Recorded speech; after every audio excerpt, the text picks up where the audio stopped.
Hello everyone, welcome to Raji home style. నేను మీ రాజేశ్వరి అండి. ఈరోజు రాజీ హోమ్ స్టైల్లో వేడి వేడి అన్నంలోకి దొండకాయ పచ్చడి ఎలా చేసుకోవాలో చూసేద్దాం. ఇక్కడ మీరు వీడియోలో చూస్తున్నవి దొండకాయ పచ్చడికి కావాల్సిన ఇంగ్రీడియంట్స్ అండి. ఫస్ట్ ఆఫ్ ఆల్ స్టవ్ పైన ఒక గుంతపాటి పెన్నం పెట్టేసి 1 టేబుల్ స్పూన్ మైన ఆయిల్ వేసుకొని, ఆయిల్ హీట్ అయిన తర్వాత పచ్చిమిర్చిని వేసుకొని దూరగా వేపుకోవాలి. ఇందులోనే కట్ చేసిన టమాటా ముక్కల్ని కూడా వేసేసుకొని లైట్గా వేపుకోవాలండి. స్టవ్ని మీడియం ఫ్లేమ్లో ఉంచేసామంటే ఇవన్నీ చక్కగా వేగిపోతాయి. ఇందులోనే కట్ చేసిన ఉల్లిగడ్డ ముక్కల్ని కూడా వేసేసుకోవాలి.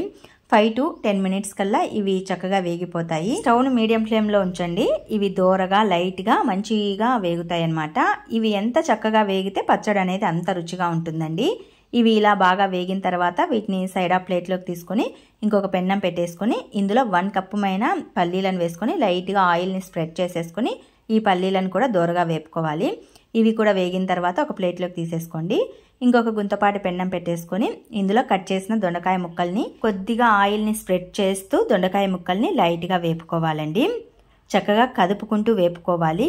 ఇవి అంత తొందరగా వేగవు కాబట్టి మధ్య మధ్యలో కదుపుకుంటూ వీటిని వేపుకున్నామంటే పచ్చడి అనేది మంచి రుచితో ఉంటుంది. ఇవన్నీ వేగిన తర్వాత పల్లీలకు పొట్టు తీసేసి మిక్సీ జార్లో వేసుకుని ఫైన్ పేస్ట్ లాగా మిక్సీ పట్టేసుకోవాలి. ఇలా మిక్సీ పట్టుకున్న తర్వాత ఇందులో ముందుగా వేపి పెట్టి ఉంచుకున్న పచ్చిమిర్చి, టమాటా, ఉల్లిగడ్డ ముక్కల్ని వేసేసుకోవాలి. నానబెట్టి ఉంచిన చింతపండును, మన టేస్ట్కి సరిపడా ఉప్పు కూడా వేసేసుకొని మిక్సీ పట్టేసుకోవాలి.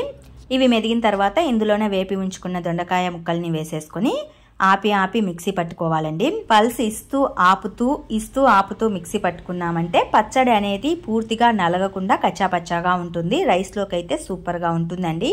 రోటీ లేని వాళ్ళకి ఈ పచ్చడి ఈ ప్రాసెస్లో చేసుకున్నారంటే మంచి రుచితో ఉంటుంది. వేడి అన్నంలోకి ఈ దొండకాయ పచ్చడి భలే రుచిగా ఉంటుందండి. పోపు పెట్టకపోయినా కూడా సూపర్గా ఉంటుంది. ట్రై చేయండి.